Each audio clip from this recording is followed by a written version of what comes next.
But what do you think is like the biggest misconception or misconceptions about depression that people have? That it's a choice. I read something that said that, would you tell someone who has cancer that it was a choice? Because you refuse to eat organic, or that you wouldn't accuse them of having the wrong lifestyle, and that's why they got cancer. It's not a choice that they got cancer, and it's the same thing with a mental condition, right? No one chooses it. Yeah. Hi, my name is Min Hui. I'm 32 years old this year. I'm a principal auditor, and I've been diagnosed with major depressive disorder. Hi everyone, I'm Ben. I'm 28 years old this year, and I work as a program support executive for Resilience Collective. I've been diagnosed with addiction, major depressive disorder, and obsessive compulsive disorder.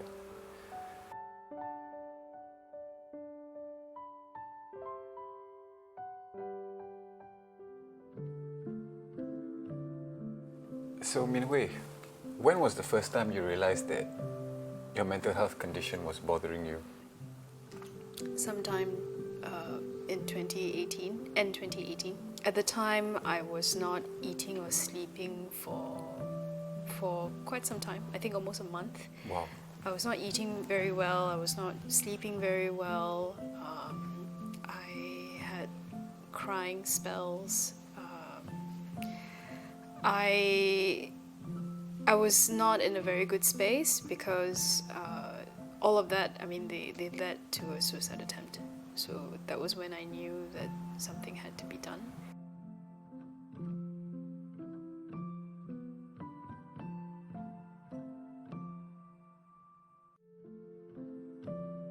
Ben, what was your biggest struggle at the time?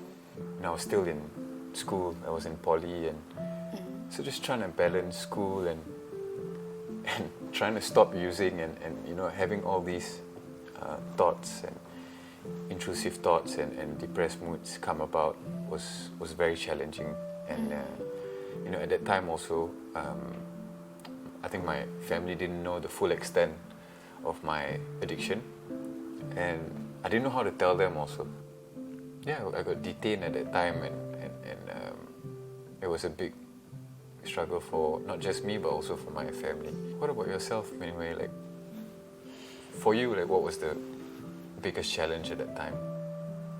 Admitting that I had a problem, because there's this part of you that tells you, why would you want to spend all that money? Why would you want to go see a professional about this? Because I was aware of the stigma, right? Because imagine you now have a label slapped on you. You have a mental condition. It's not like having a flu. No, not quite. It's not like it, but there is a stigma to it, right? That there is this perception that you are defective in some way. So I was actually very worried.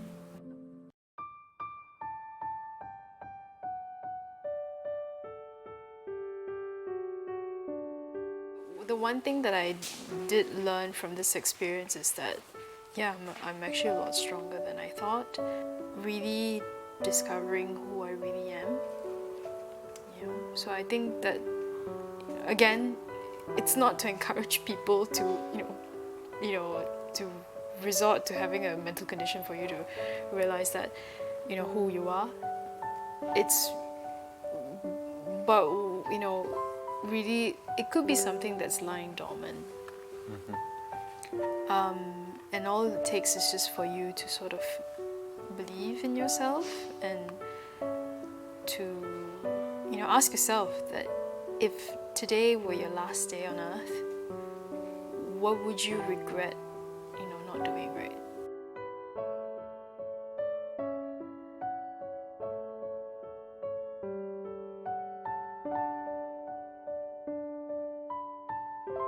You were on this journey with me.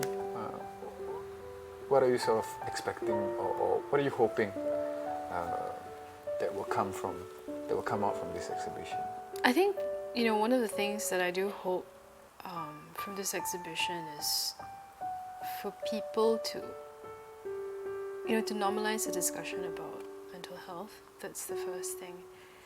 And the second thing, which I think is probably the more important thing, is it's a reminder for people to be kind to other people. Because all of us, we all hold stories that we may not necessarily tell people. Mental health is a struggle for many, many people. It's not that uncommon. It's just that we don't talk about it much. That's why we think that it's uncommon. So, yeah.